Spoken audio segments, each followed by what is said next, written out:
আসসালামু আলাইকুম। আজকে আমার খামার থেকে একটি ব্রাহ্মা ছেলে মোরগ বিক্রি হয়ে গেল। আর যে ভাই নিয়েছে সেই ভাই আমাকে সম্পূর্ণ টাকা বিকাশে পেমেন্ট করে দিয়েছে। আর তখনই আমি ভাইয়ের জন্য একটি ভালো দেখে মোরগ নিয়ে বের হয়ে পড়লাম। আর অটো দিয়ে আমি শ্রীপুর বাস স্ট্যান্ড পর্যন্ত যাব, কারণ সেখান থেকে একটি বাসে আমরা তুলে দিব। আর আমরা যে বাসে এসি বাসে তুলে দিব, কারণ হচ্ছে যাতে মোরগ স্টক মিস্টক না করে, কারণ ইদানিং অনেক গরম পড়তেছে, এই জন্য আমরা এসি বাসে দেওয়ার চেষ্টা করতেছি। আমরা কাউন্টারে যোগাযোগ করেছি, তারা বললো যে এসি বাস আছে, যে আপনারা চলে আসেন। তা আমরা এখন চলে যাচ্ছি সেই জায়গায়।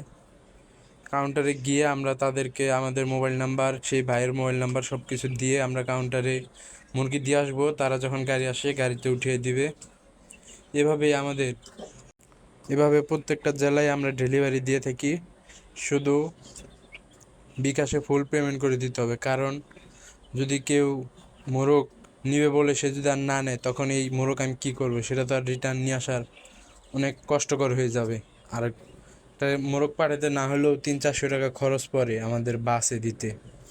সেই জায়গায় আবার সেটাকে ব্যাক আনা আরও কষ্টের ব্যাপার। সবাই দোয়া করবেন যাতে আল্লাহ তাআলা আমাদেরকে ব্যবসায় বারাকা দান করে, এইভাবেই যাতে সুন্দরভাবে চলে।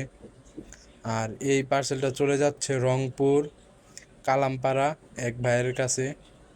সে ভাই গ্রুপ থেকে আমার মেসেজ দিছিল, সেইখান থেকে ভাইয়ের সাথে পরিচয় হয়। ভাই আমাকে সব টাকা আর কি বুঝিয়ে দিবে। এখন কাউন্টারের আমরা বসেছিলাম, গাড়ি আসলে গাড়িতে আমরা তুলে দেওয়ার ভাইয়ের সাথে আমার কথা হচ্ছিল যে কীভাবে সে নিবে, কয়টা বাজবে, সে কি নিতে পারবে নাকি, সব কথা বলা হওয়া শেষেই আমরা বাসে তুলে দিলাম।